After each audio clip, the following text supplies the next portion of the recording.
Hello students, देखो BSc part 1 में हमने इससे पहले एल्केन्स का हेलोजनीकरण पढ़ रहे थे और उनमें हमने लास्ट पढ़ा था मध्यवर्ती तथा संक्रमण अवस्था।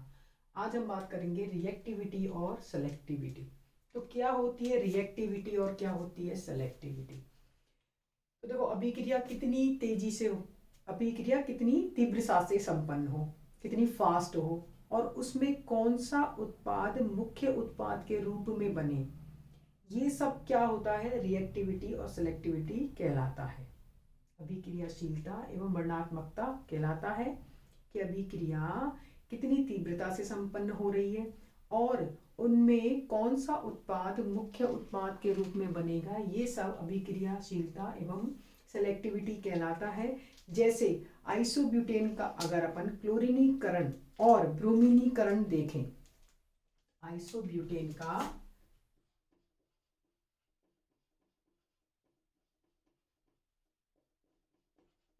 ये हम करेंगे सबसे पहले क्लोरीनीकरण और ये ब्रोमीनीकरण। तो आइसोब्यूटेन का क्लोरीनीकरण करने पर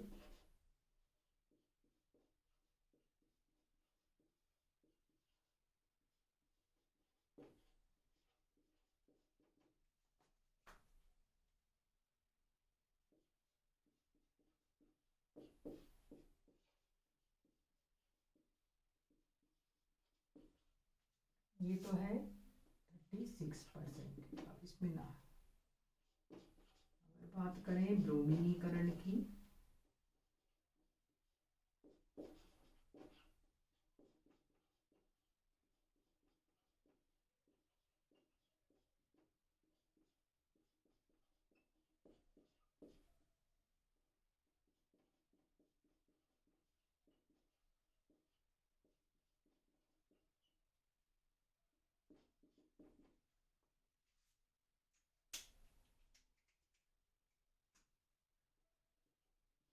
तो ब्यूटिल क्लोराइड और ये है तृतीयक टर्सरी ब्यूटिल क्लोराइड।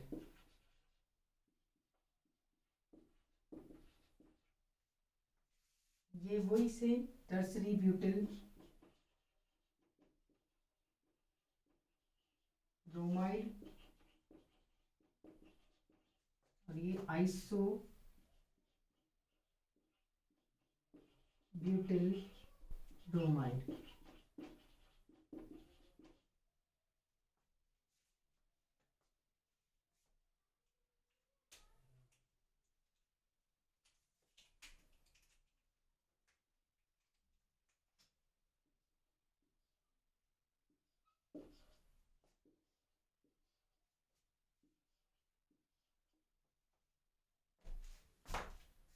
अब देखो समझो, इसमें ये हमने लिया है आइसोब्यूटेन, ठीक है। अब देखो आइसोब्यूटेन में हमने लिया क्लोरीनीकरण कराया तो हमने देखा आइसोब्यूटिल क्लोराइड तो 64% बन रहा है और टर्सरी ब्यूटिल क्लोराइड 36% बन रहा है। ब्रोमाइड में देखा तो टर्सरी ज़्यादा है और आइसो कम है, उल्टा है, ठीक है। देखो एक चीज़ समझ लेना, आइसोब्यूटेन से जो ये उत्पाद बन रहे हैं हम जानते हैं इसमें दो प्रकार के मुक्त मूलक बनेंगे, प्राथमिक मुक्त मूलक और तृतीयक मुक्त मूलक। हम यूनिट फर्स्ट में ही पढ़ चुके हैं कि जो तृतीयक मुक्त मूलक होते हैं वो ज़्यादा स्थायी होते हैं बजाय प्राथमिक के। तो प्राथमिक मुक्त मूलक वाला उत्पाद तो बनना चाहिए कम और तृतीयक मुक्त मूलक वाला उत्पाद बनना चाहिए ज़्यादा, जबकि इसमें तो उल्टा हो रहा है उल्टा, बिल्कुल देख लो, प्राथमिक वाला ज़्यादा बन रहा है और ब्रोमीनीकरण में बिल्कुल सही हो रहा है कि तृतीयक जो ब्यूटिल ब्रोमाइड है वो ज़्यादा मात्रा में बन रहा है बजाय आइसो के, क्योंकि ये ज़्यादा स्थायी होता है तृतीयक मुक्त मूलक बजाय प्राइमरी के। तो देखो इसमें एक चीज़ समझो, इसमें कितने प्राइमरी हाइड्रोजन है, 1 डिग्री हाइड्रोजन की संख्या है इसमें। इसमें दो तरह के हाइड्रोजन है, 1 डिग्री हाइड्रोजन और ये 3 डिग्री हाइड्रोजन। तो 1 डिग्री हाइड्रोजन की संख्या है 9 और 3 डिग्री की है 1, बिल्कुल 3 डिग्री तो एक ही है हाइड्रोजन। तो इसमें उत्पाद का रेशो भी क्या होना चाहिए, 9:1 उत्पाद का रेशो होना चाहिए। उत्पाद रेशो क्या होना चाहिए, 9:1। लेकिन क्लोरीनीकरण में तो क्लोरीनीकरण में ये उत्पाद लगभग कितना आ रहा है, 2:1, 64 और 36 लगभग कितना आ रहा है, 2:1। और ब्रोमीनीकरण में तो उल्टा ही आ रहा है, 1:, लगभग पूरा ही क्या बन रहा है ये, तो पूरा ही लगभग तृतीय की बनता है, पूरा की पूरा, ठीक है, पूरा लगभग पूरा 3 डिग्री होता है, ठीक है। अब इसकी बात करें तो इसमें हमें इन उत्पादों को देख के पता चल रहा है कि ब्रोमीन क्लोरीन से अधिक सेलेक्टिव होता है, ब्रोमीन क्लोरीन से अधिक सेलेक्टिव होता है। मेरे को इसके नोट्स तो मैं भेज दूंगी, इसको पूरा थ्योरेटिकल है, इसको बोर्ड पे लिखाना पॉसिबल नहीं है। क्या बोला हमने, जो सेलेक्टिविटी है, सेलेक्टिविटी मतलब वर्णनात्मकता है, वो ब्रोमीन की ज़्यादा है, क्लोरीन की कम है। क्यों है ऐसा, हम जानते हैं F2Cl2 Br2 और ये I2, ये हम जानते हैं ये किसका ऑर्डर है, रिएक्टिविटी का, ये है रिएक्टिविटी ऑर्डर, ठीक है। तो जिसकी क्रियाशीलता ज़्यादा है, एक बार बताओ, जो क्रियाशील ज़्यादा है, जिसकी रिएक्टिविटी ज़्यादा है, वो उतना ही कम सेलेक्टिव होगा। सेलेक्टिव मतलब भेद करने की क्षमता, इनमें विभेद करने की क्षमता। क्लोरीनीकरण अभिक्रियाओं में जो क्लोरीन होता है उसकी रिएक्टिविटी ज़्यादा है, और रिएक्टिविटी अगर इसकी ज़्यादा है तो सेलेक्टिविटी क्या हो जाएगी, कम हो जाएगी। तो सेलेक्टिविटी ऑर्डर क्या हो जाता है, I2 Br2 Cl2 और ये F2। आ गई बात समझ में, जिसकी रिएक्टिविटी ज़्यादा है उसकी सेलेक्टिविटी कम है, बिल्कुल होगी, क्योंकि हम जानते हैं रिएक्टिविटी जिसकी ज़्यादा होगी, क्रियाशीलता ज़्यादा होगी, वो भेद करने की क्षमता रख ही नहीं पाएगा। वही ज़्यादा क्रियाशील है, इधर उधर भागेगा दौड़ेगा। जो ज़्यादा एक्टिव होता है वो क्या करता है, इधर उधर भागता रहता है, एक जगह बैठता ही नहीं है, तो वो भेद नहीं कर पाता है। इसीलिए जिसकी रिएक्टिविटी ज़्यादा है उसकी सेलेक्टिविटी कम है। हमने देखा आइसोब्यूटेन में जो क्लोरीनीकरण अभिक्रिया है उसमें इसकी सेलेक्टिविटी कम है और रिएक्टिविटी ज़्यादा है। और देखो जनरली जो अभिक्रियाएं होती हैं, हम अगर अभिक्रियाओं की बात करें, ये रिएक्शन प्रोग्रेस है, ठीक है। तो जो एक्सोथर्मिक रिएक्शन और एंडोथर्मिक रिएक्शंस की बात की जाए, ये है एक्सोथर्मिक रिएक्शन,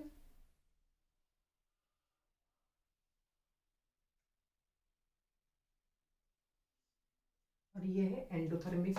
ये कौन सी अभिक्रिया है, एंडोथर्मिक अभिक्रिया, ठीक है। और ये है एक्सोथर्मिक अभिक्रिया। देख लो एक्सोथर्मिक का ग्राफ ऐसे ही तो होता है, प्रोडक्ट की एनर्जी नीचे न्यू तो होता है, रिएक्टिविटी की, रिएक्टेंट की एनर्जी ज़्यादा होती है, प्रोडक्ट की कम होती है। इसमें क्या होती है, प्रोडक्ट की ज़्यादा होती है एनर्जी और रिएक्टेंट की कम होती है एंडो में।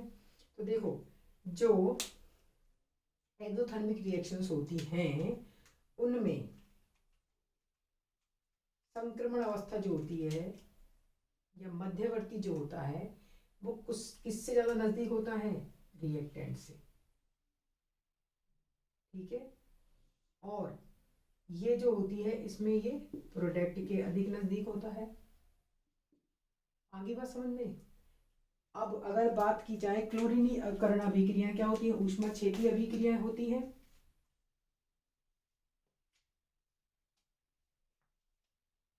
और क्लोरीनीकरण अभिक्रियाएं कौन सी हैं, आप परिचय पढ़ चुके हैं, ऊष्माक्षेपी अभिक्रियाएं। और ब्रोमीनीकरण अभिक्रियाएं उच्च ऊष्मा शोषी अभिक्रियाएं होती हैं।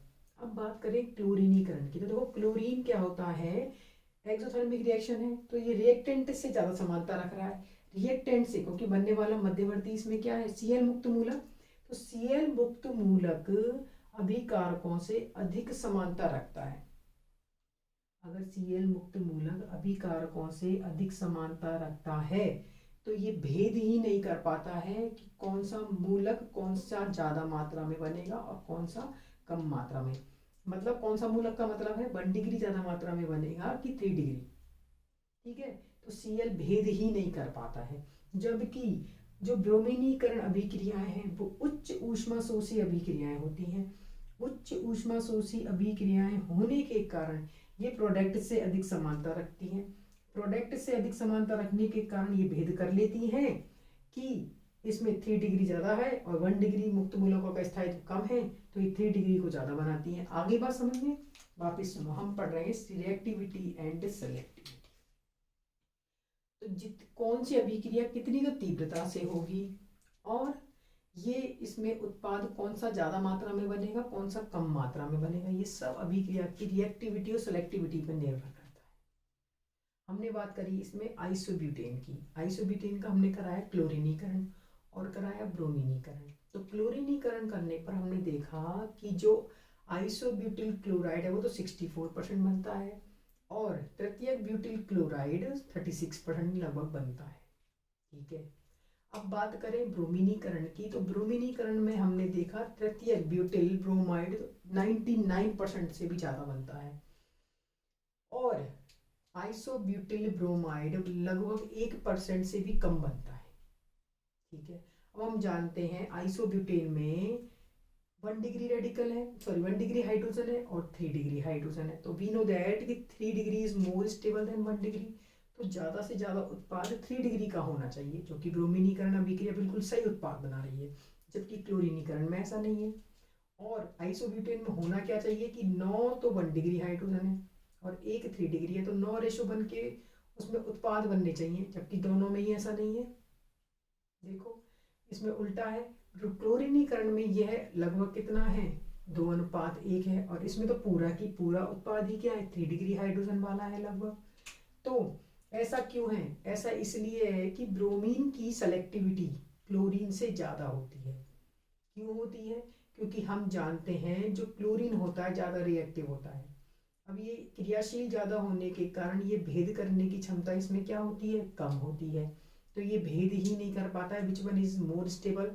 अब ब्रोमीन की सेलेक्टिविटी ज़्यादा है, तो ये सेलेक्टिविटी ज़्यादा होने के कारण ये इसमें 3 डिग्री हाइड्रोजन वाले जो मुक्त मूलक वाले हैं उनका उत्पाद ज़्यादा बनता है। अब हम बात करें जनरल अभिक्रियाओं की, तो सामान्य अभिक्रियाओं में हम देखते हैं जो ऊष्मक्षेपी अभिक्रियाएं होती हैं उनमें, ऊष्मक्षेपी अभिक्रियाओं में जो ये मध्यवर्ती है, ठीक है, मध्यवर्ती उत्पादों से अधिक, सॉरी अभिकारकों से अधिक समानता रखता है। ऊष्मक्षेपी अभिक्रियाओं में मध्यवर्ती अभिकारकों से अधिक समानता रखता है, जबकि ऊष्मशोषी अभिक्रियाओं में, ऊष्मशोषी अभिक्रियाओं में क्या होता है, मध्यवर्ती उत्पादों से अधिक समानता रखता है, ज़्यादा नज़दीक होता है। समानता मतलब वो ज़्यादा नज़दीक होता है अभिकारकों के, और वो ज़्यादा नज़दीक किसके हैं, रिएक्टेंट के, अभिकारकों के।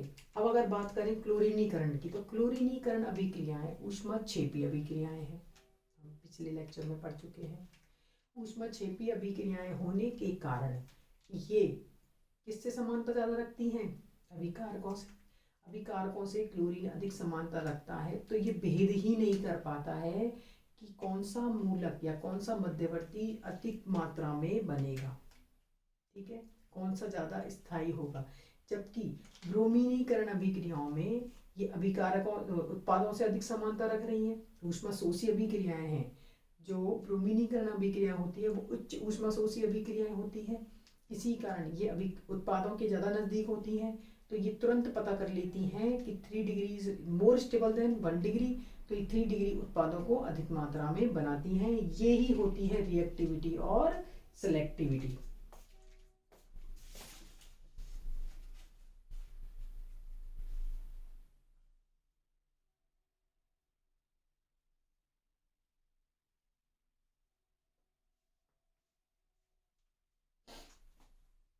ठीक है, इसके नोट्स तुम्हें भेज देंगे पूरे एल्केन्स के। हमने बात कर ली एल्केन्स और साइक्लोएल्केन्स है नेक्स्ट इस यूनिट फर्स्ट में, सॉरी हम यूनिट थर्ड पढ़ रहे हैं। यूनिट थर्ड में हम देखो, इसमें यूनिट थर्ड में है एल्केन, साइक्लोएल्केन्स, एल्कीन्स, एल्काडाइन्स और एल्काइन्स। लेकिन हम ना एल्काइन्स पढ़ेंगे, ना एल्काडाइन्स पढ़ेंगे, ना एल्कीन्स पढ़ेंगे। एल्केन्स और साइक्लोएल्केन्स पढ़ेंगे केवल। और एल्केन्स और साइक्लोएल्केन्स से डायरेक्ट क्वेश्चन आता है, जिसमें साइक्लोएल्केन्स में तो नेम रिएक्शन है सारी जनरली, तो उनमें से डायरेक्ट क्वेश्चन नेम रिएक्शंस का आता है और इनमें से आ जाता है ये रिएक्टिविटी और सिलेक्टिविटी जनरली कितनी बार पूछा जा चुका है, तो इसलिए हम केवल एल्केन्स और साइक्लोएल्केन्स ही पढ़ेंगे। आज हमारा एल्केन कंप्लीट है, इस तक तुम्हारे नोट्स ग्रुप में भेज दिए जाएंगे। रिएक्टिविटी और सिलेक्टिविटी को अच्छे से समझ के लिख लेना। एक इसका ग्राफ है रूम टेम्परेचर पे,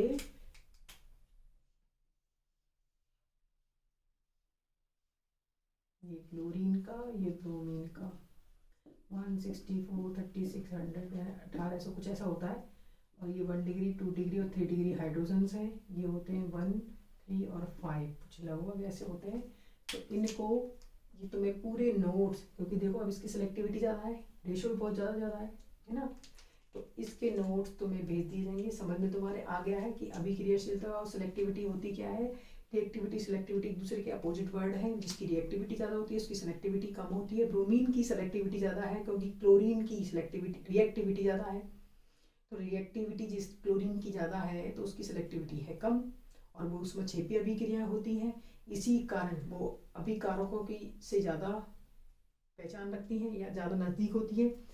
और ब्रोमीनीकरण अभिक्रियाओं में क्या होती है, सिलेक्टिविटी ज़्यादा होती है तथा वो उसमें शोषी अभिक्रियाएं भी तथा उत्पादों से समानता रखती हैं।